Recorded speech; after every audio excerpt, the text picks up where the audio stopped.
Every domestic property, including apartments, flats, and houses, require a series of smoke and heat alarms to warn occupants against a potential fire.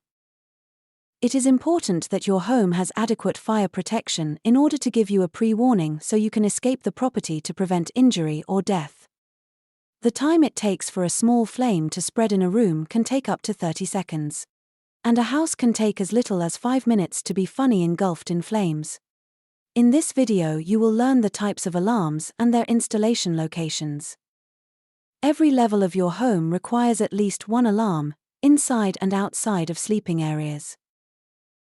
In some parts of the UK, legislations exist that require all households to have a series of alarms. If you don't comply, you can potentially face fines.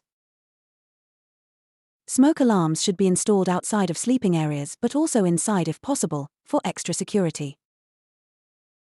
As smoke rises, alarms should be installed on ceilings, ideally in the center of the room, and at least 300 mm away from walls and light fittings. Avoid placing smoke alarms in kitchens and bathrooms, as steam and cooking fumes can falsely set off alarms. Also keep alarms away from windows and doors.